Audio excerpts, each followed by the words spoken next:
வரவேற்கிறேன். காலை தியானத்திற்காக நாம் ஒரு வசனத்தை நாம் வாசிக்கலாம். மத்திய எழுதின சுவிசேஷம் 5ஆம் அதிகாரம் 14வது வசனத்தை நாம் வாசிக்கலாம். நீங்கள் உலகத்திற்கு வெளிச்சமாக இருக்கிறீர்கள். மலையில் இருக்கிற பட்டணம் மறைந்திருக்கப்பட மாட்டாது. நம் கருத்தை போல நாம் சொல்லிக்கலாம். உங்களை அதிகமாக யோசிக்கிறதான நல்ல பிதாவே, இந்த விலைக்காக நாங்கள் நன்றி சொல்கிறோம். இந்த நாளிலே நடைபெறும் ரட்சகரமாகிய இயேசு நாமத்தில் உடைய பாதத்தில் கடந்து வருவதையா கடந்த இந்த நாளை வேலை எங்களுக்கு நீங்கள் கூட்டி கொடுத்ததற்காக நன்றி. தொடர்ந்து உங்களுடைய கரம் எங்களோடு இருக்கட்டும். அவையானவர் எங்கள் மத்தியில் வெளிப்படுவதாக எனக்கு கேட்கப்படுகிற இந்த வேத வசனங்கள் இவருடைய இருதயங்களில் ஆழமாய் பதிந்திருக்க தேவரே உதவி செய்யும். சகல துதியான மக்கள் எல்லாமும் ஒருவருக்கு நாங்கள் செலுத்துகிறோம். எங்கள் வேட்புறம் ரட்சகரமாகிய இயேசுவின் நாமத்தில் ஜெபிக்கிறோம். ஜீவனுள்ள நல்ல பிதாவே. மத்திய எழுதின சுவிசேஷம் 5ஆம் அதிகாரம் 14வது வசனத்தை நம்ம வாசிக்கிறேன். நீங்கள் உலகத்திற்கு வெளிச்சமாக இருக்கிறீர்கள். மலைகளில் இருக்கிற பட்டணம் மறைந்திருக்கப்பட மாட்டாது. இந்த வசனத்தின் மூலியமா நாம் அறிந்து கொள்கிற ஒரு வாக்குத்தத்தத்தை நமக்கு கொடுக்கிறார். நீங்கள் பூமியிலே வெளிச்சமாய் இருப்பீர்கள். அல்லேலூயா, அல்லேலூயா. ஒருவேளை என்ன ஆகிரகமா அப்படின்னு சொல்லி நீங்கள் யோசிக்கலாம். இருளில் அகப்பட்டிருக்கிற ஜனங்கள் எல்லாரும் வெளிச்சத்துக்குள் வர வேண்டும் என்பதுதான் தேவனுடைய மிகப்பெரிய ஒரு சித்தமாக இருக்கிறது. ஆகவே இந்த கால வேளையிலே கர்த்தர் நம்மை பார்த்து சொல்கிறார், நீங்கள் உலகத்திற்கு வெளிச்சமாய் இருக்கிறீர்கள். அல்லேலூயா. இந்த வெளிச்சமானது எப்பொழுதுமே நம்மே இருக்க வேண்டும். அதனால அவர் சொல்றாரு, மலை மேல் இருக்கிற பட்டணம் மறைந்திருக்கப்பட மாட்டாது. அப்படின்னு என்ன? வெளிச்சத்தின் பிள்ளைகள் மாத்திரமே அவரோடு கூட இருக்க முடியும். கவனிக்கிறீங்களா? யாரெல்லாம் வெளிச்சம் உள்ளவர்களாக நாம் இருக்கிறோமோ அவர்கள் மட்டுமே இயேசுடைய பிள்ளையாக இருக்க முடியும். அவருக்கு சகோதரராக இருக்க முடியும். அவருக்கு மனவாட்டியாக இருக்க முடியும். அல்லேலூயா. ஆகவே அவர் சொன்னார், நீங்கள் உலகத்திற்கு வெளிச்சமாய் இருக்கிறீர்கள். ஆகவே அந்த வெளிச்சத்தை மீண்டுமாய் நான் புதுப்பித்துக் கொள்ள வேண்டும் என்று நான் விரும்புகிறேன். வீட்டில் இருக்கவங்க எத்தனை பேர் தேவனை ஆராய்ச்சிங்க அப்படின்னு எனக்கு தெரியாது. நாங்களும் குடும்பத்தாராக எங்களை ஒவ்வொரு வாரமும் ஆராதித்து அவருடைய வார்த்தை நாங்கள் ஆன்லைன் மூலமாக போட்டுக்கொண்டு இருந்தோம். எனக்கு தெரியும் ஒரு சிலர் மாத்திரமே அந்த நேரங்களில் கலந்து கொண்டாங்க. அது நானே நாங்கள் தான் ஒரு 2 பேர், அதுக்கு மேலே யாரும் இல்லை. அதுக்கு பின்பாக அவங்க நேரம் கிடைக்கும் போது அவங்க செல்லு அவங்க கையில் இருக்கிறதுனால அவங்களுக்கு எப்பொழுது நேரம் கிடைக்குதோ அப்படி பார்த்து கொண்டு இருக்கிற அனுபவத்தை நான் பார்க்க முடிந்தது. அதை பற்றி நம்ம ஒன்றும் பேச முடியாது. ஆனால் தேவன் நம்மே ஒரு வெளிச்சத்தை அவர் கொடுத்திருக்கிறார். அந்த வெளிச்சத்தின் பிள்ளைகளாக நாம் காணப்பட வேண்டும். அதனால தான் இந்த ஜூலை மாதத்துடைய வாக்கு தத்துவம் இயேசு கிறிஸ்து நம்மை பார்த்து சொல்கிறார், நீங்கள் உலகத்துக்கு வெளிச்சமாய் இருக்கிறீர்கள். அது சொல்லிட்டு சொன்னது மலை மேல் இருக்கிற பட்டணம் மலை இருக்க மாட்டார். அப்போ சொன்னாங்க, அவருடைய கண்கள் நீதிமான்கள் மேல் நோக்கமாக இருக்கிறது. தேவனுடைய கண்கள் யார் மேல் நோக்கமாக இருந்தா அப்ப நீதிமான் மேல என்ன இருக்கும்? வெளிச்சம் இருக்கும். வெளியூர். அப்ப நீதிமான் மேல என்ன இருக்கும்? வெளிச்சம் இருக்கும். யாருடைய வெளிச்சம் இருக்கும்? கிறிஸ்து இயேசுவுடைய வெளிச்சம் இருக்கும். ஆகவே அவருடைய பிரசன்னத்திலே ஒவ்வொரு நாளும் நாம் வாழ கற்றுக்கொள்ள வேண்டும். இன்னைக்கு WHO சொல்றாங்க, இனி வருஷம் மாதிரி தான் வரும், வருஷத்துக்கு நீங்களாம் தடுப்பூசி போட்டுக்கணும்ன்றாங்க. நம்ம நினைக்கிறோம் இதோட இது முடிஞ்சிடும் அப்படின்னு. ஆனால் முடிவதற்கு முன்பாக அவங்க அறிக்கை சொல்றாங்க, 3ஆம் அலை வரும், இது முடிக்கிறதுக்கு பிறகு அப்புறம் 4ஆம் அலை வரும் அப்படின்னு சொல்லுவாங்க. இது தொடர்புடையான ஒரு சூழ்நிலை.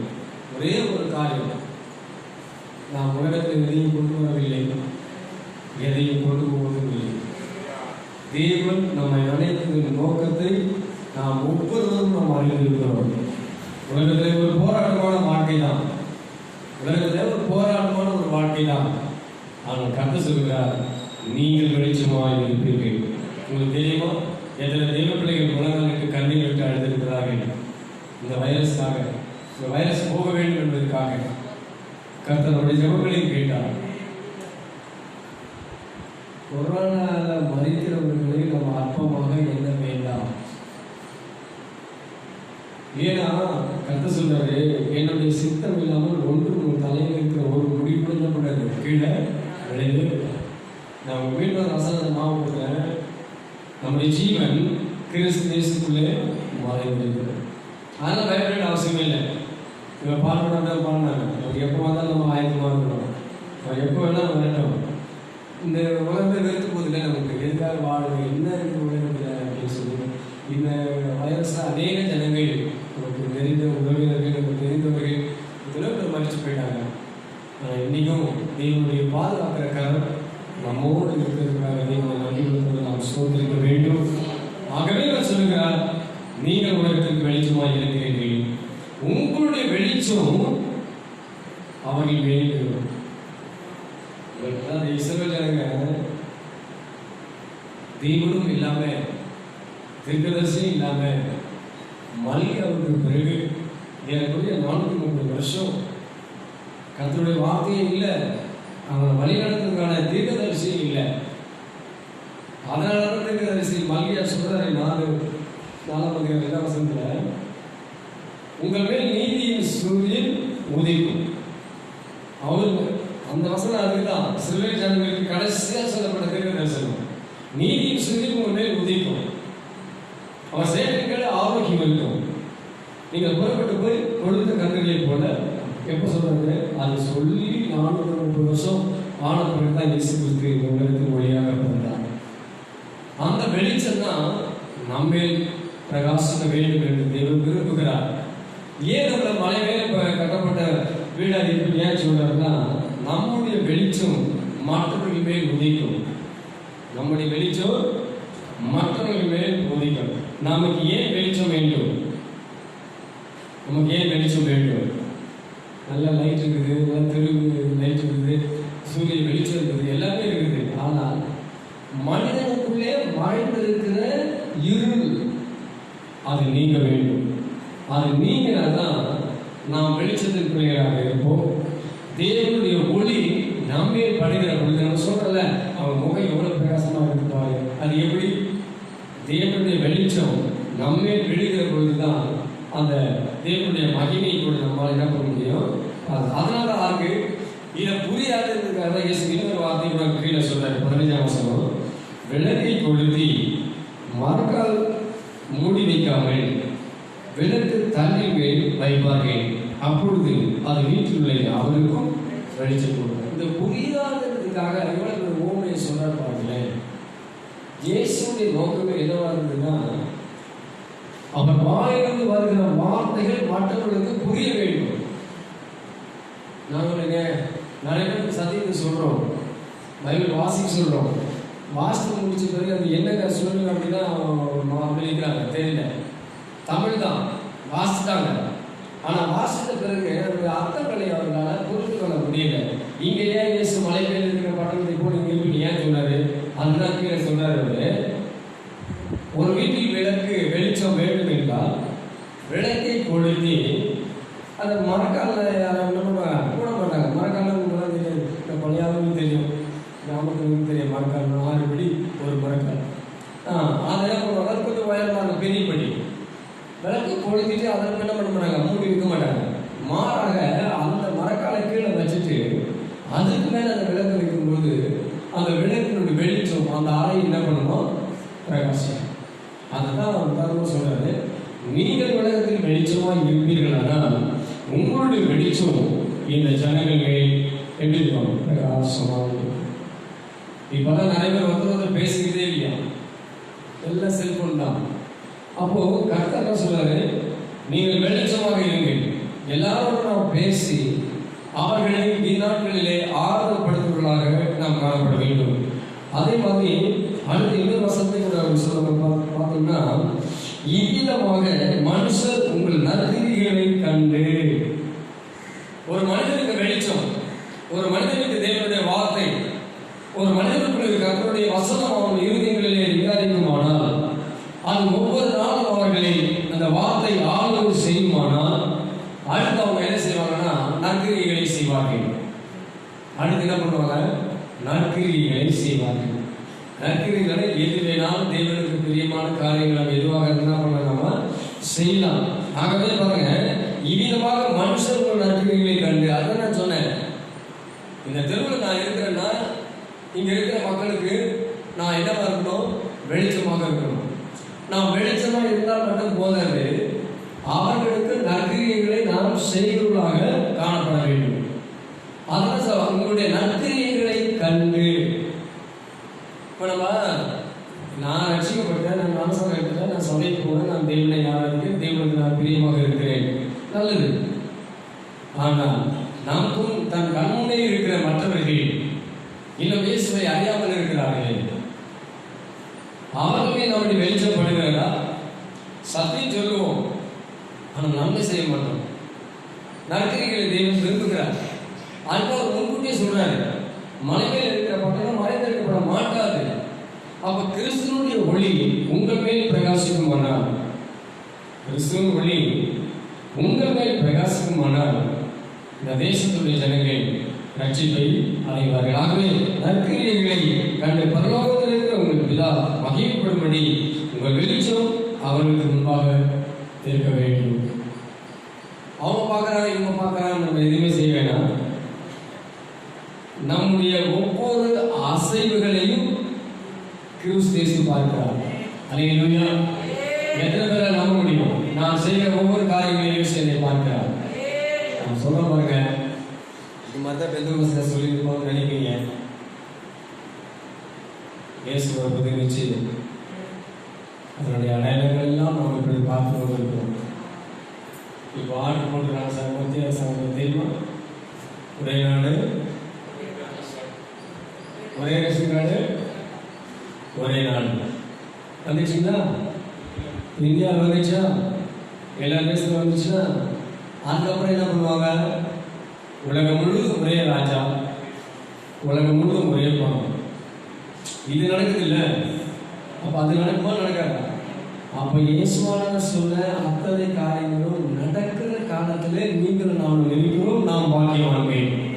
அல்லேலூயா. நம்முடைய வாழ்க்கையிலே, நம் வாழ்நாட்களிலே இவைகளை நாம் நம்மால கேட்க முடிகிறது.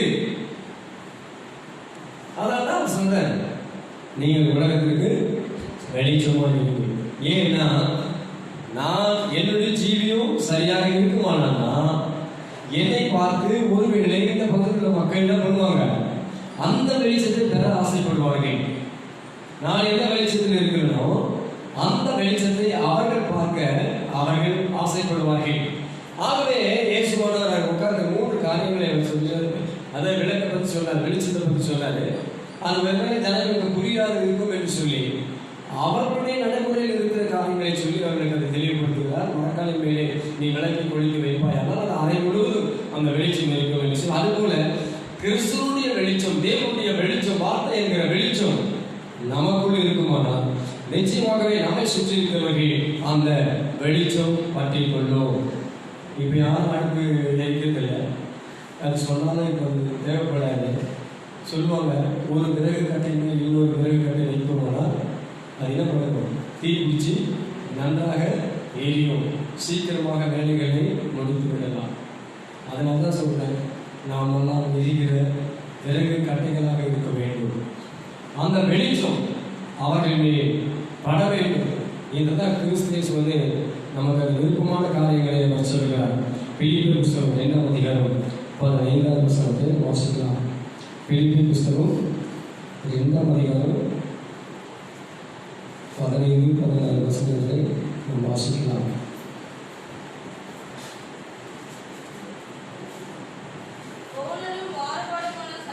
கோணலும் மாறுபாடுமான சந்ததியின் நடுவிலே குற்றமற்றவர்களும் கபடற்றவர்களும் தீவுடைய வசனமாக இருக்கும்படிக்கு எல்லாவற்றையும் முறுமுறுப்பில்லாமலும் தட்டிப்பில்லாமலும் செய்யுங்கள்.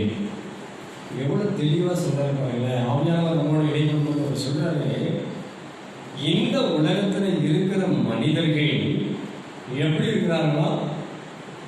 யாரும் எடுக்கிற வசனம் தான் தெரியல. அவங்க எடுத்தாங்க, அவங்க வாசித்தாங்க.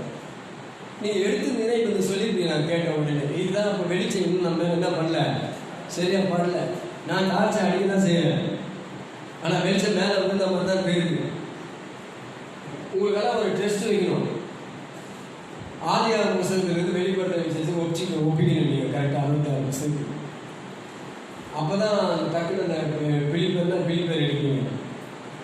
சில பேர் ஆதியாகமம் எடுக்கிறதுக்கே கஷ்டப்படுவாங்க சில பேர். ஏன்னா ஆதியாகமம் எங்கே இருக்குன்னு தெரியாது. எடுத்துட்டீங்களா? பிலிப்பர் புத்தகம் 2ஆம் அதிகாரம் 15ஆம் வசனம் 16ஆம் வசனம்.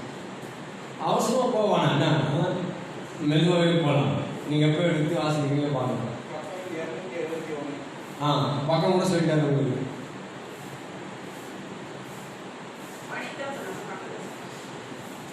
இல்லை, நீங்கள் வாசித்தா தான் எனக்கு தெரியும் நீங்கள் பைபிள் எடுத்துட்டீங்க. போதும். வேற யாரும் வாசிங்க, நீங்கள் எடுத்துட்டீங்க. அடுத்து அப்புறம் வேற எதுக்குன்னு கேட்குறாரு. இது என்னன்னு கேட்டீங்கன்னா, இப்போ நான் இன்னும் அடுத்த நடத்த சொல்கிறேன். என்ன சொல்ல வர விஷயத்தை சொல்லணும்னாலும் பரவாயில்ல, வசனங்களை உங்களுக்கு காண்பித்தே ஆகணும். அந்த கண்கள், அந்த வார்த்தையை இயேசு கிறிஸ்து எழுதின அந்த வார்த்தைகள் உங்கள் கண்கள் காண வேண்டும். அப்படி காணலைன்னா நாம் குருடர்களாக இருப்போம். நமக்குள்ளே அவருடைய வெளிச்சம் இருக்காது. அவர் சொல்றாங்க, நீங்கள் உலகத்துக்கு வெளிச்சமாக இருப்பீங்க, மலையில் இருக்கிற பட்டணம் மறைந்திருக்கப்பட மாட்டாது. அப்படி என்ன சொல்றாரு? நீ உயரமான இடத்துல உன்னை வச்சிருக்கிறேன். உன்னை எங்க வச்சுக்கிறாங்க? ஹலோ, நம்மளை எங்க வச்சுக்கிறாரு? உன்னுடைய வெளிச்சம் தான் அவங்க மேல படுது. நம்முடைய வெளிச்சம் தான் அவர் மேல் பட வேண்டும். ஆகவே அவர் சொல்றாரு, அப்ப இந்த ஜனங்கள் எப்படி இருக்கிறார்களா? கோணலும் பேச மாட்டேங்கிறீங்கள. அப்பதான் இந்த வசனம் புரியும் உங்களுக்கு. அப்ப உலக ஜனங்கள் எப்படிதான் இருக்கிறார்களா? கோணலும் மாறுபாடோட ஜனங்கள். ஆனா நீங்களும் நானும் எப்படி இருக்கணுமா? நீங்க சொன்னதாங்க இந்த வாக்குத்தத்தம் உங்களுக்கு புரியும். ஆனா உலகத்தில் இருக்கும் கோணலும் மாறுது. நீங்களும் நானும் யாரு? வெளிச்சத்துக்கு பிள்ளைகள். அல்லேலூயா. நமக்கு கோணலும் கிடையாது, மாறுபாடான எண்ணங்களும் கிடையாது. ஒருத்தர் கொடுக்கணும் நினைச்சா கொடுத்துடணும். ஹலோ, அப்படிதானே? அப்போ உலகத்தில் எப்படி இருக்கிறாங்களா? கோணலும் மாறுபாடுமான சந்தைகளாக இருக்கிறார்கள்.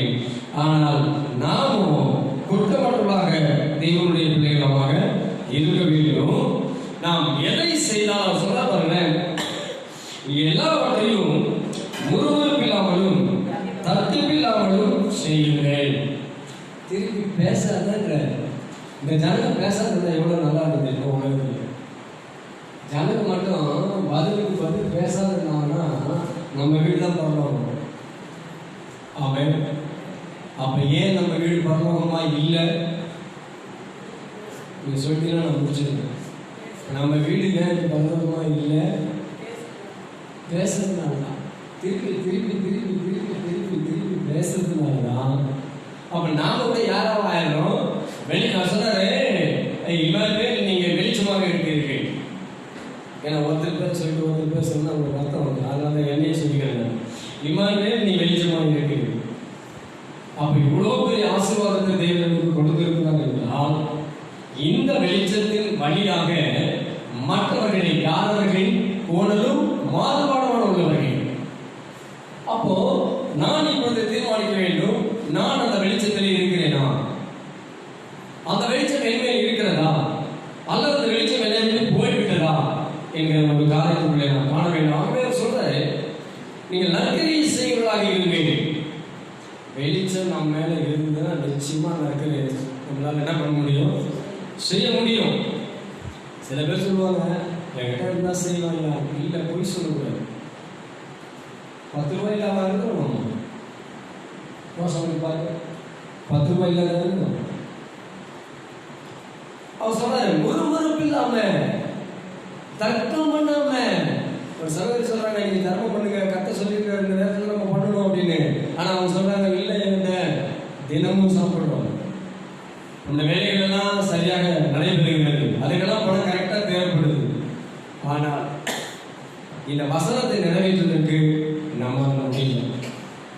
அதனாலதான் ஆவியாளர் சொல்றாரு, அவர்கள் கோணலும் மாணவமானது தான் மாறுபாடுபட்டவன் தான். ஆனால் நான் ஒரு காலத்தில் அப்படிதான் இருந்தேன். ஆனால் தேவன் கோணலை சமையாக்கி மாறுபாடான இருதயத்தை அழித்து நிலைவரப்படமான ஆவியை தேவன் நமக்கு தந்து தேவனை ஆராதிக்கிற மக்களாக உங்களின் நினைவு கர்த்தர் தெரிந்திருக்கிறார். அல்லேலூயா. ஆகவே இந்த ஜூலை மாதத்தினுடைய வாக்கு தத்துவம் கர்த்தர் சொல்றாரு, நீங்க எப்படி இருக்கிறீங்க? வெளிச்சமா இருக்கு. நான் கூட யோசித்தேன், நல்ல ஒரு ஆசீர்வாதமான ஒரு வார்த்தை எடுக்கலாம் அப்படின்னு. இது ஒரு வாரமா இது அந்த வார்த்தை மத்திய புத்தகத்தை நான் தியானிச்சிருக்கிறோம்.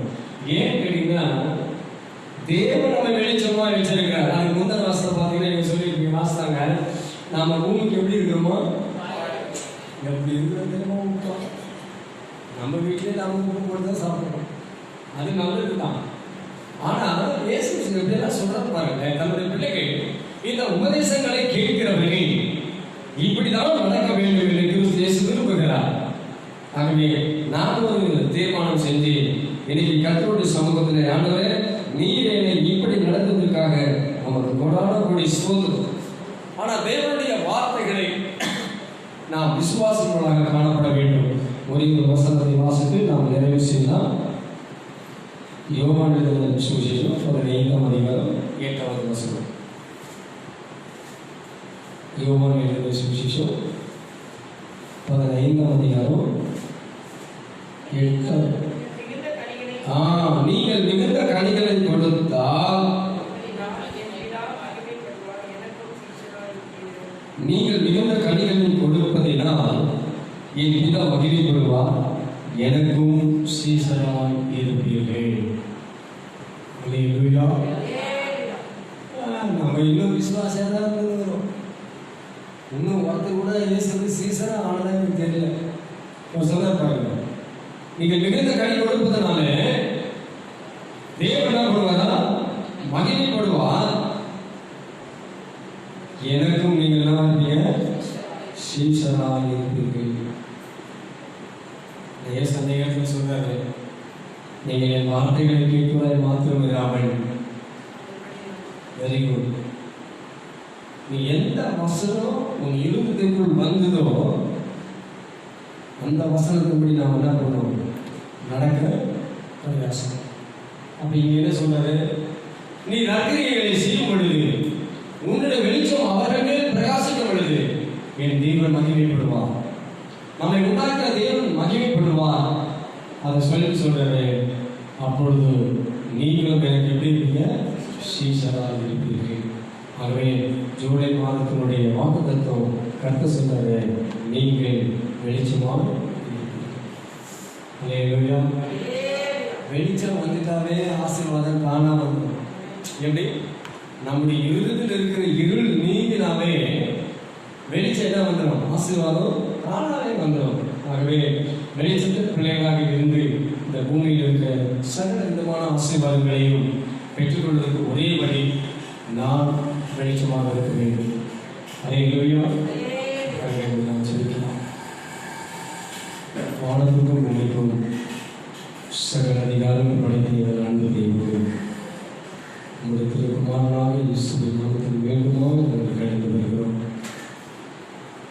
கோடலும் மாறுபாடுடைய சந்ததியாக இருந்த எங்களை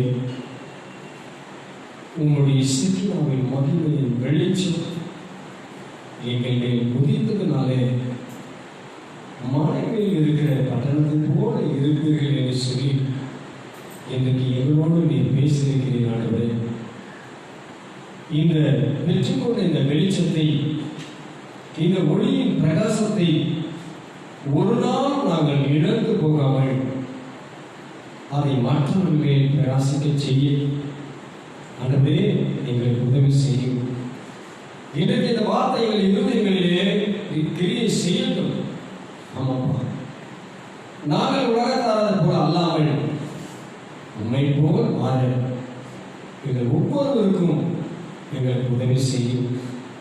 ஆவியானவரே, எங்களை வழி நடத்துகிறபடினாலே எங்கள் ஒவ்வொருவருக்கும் நிலைவரப்படமான ஆவியை தந்தவர்களாக ஒவ்வொரு நாளும் உங்களுடைய பாதத்திலே உட்கார எங்கள் சரீரத்திலே, எங்கள் ஆவியிலே, எங்கள் ஆத்மாவிலே உற்சாகத்தை கட்டளையிடுவீராக.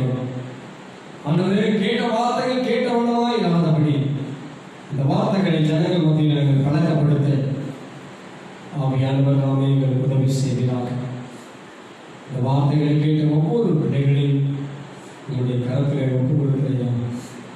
நீ மட்டுமா என்னுடைய கரம் எங்களோடு இருந்ததுக்காக நன்றி.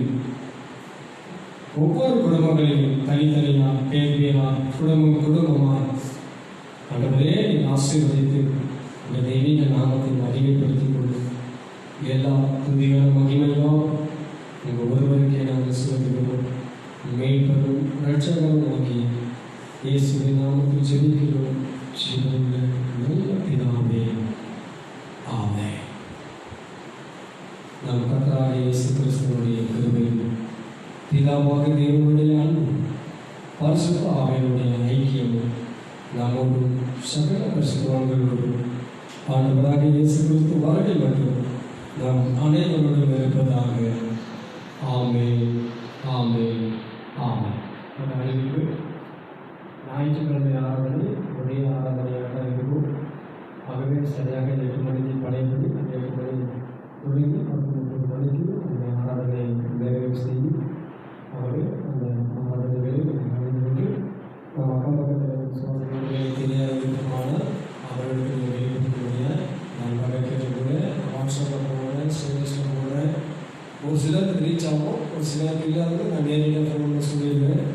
ஆகவே ஒரு அன்போடு நான் நினைக்கிறேன். வருகிற ஞாயிற்றுக்கிழமை காலையில் 8 மணிக்கு அந்த ஆராதனை நடைபெறும் என்பதை தெரிவிக்கிறது. அந்த தாவே நடைபெறும் ஆசிரியப்பாக நம்ம எல்லாரும் சேர்ந்து சொல்லலாம். எல்லாருமாவே கத்தரை ஸ்தோத்திரி, என்னோட உண்மையை எல்லாருமாவே கத்தரை ஸ்தோத்திரி. அவர் சர்வ அல்லேலூயா, அல்லேலூயா.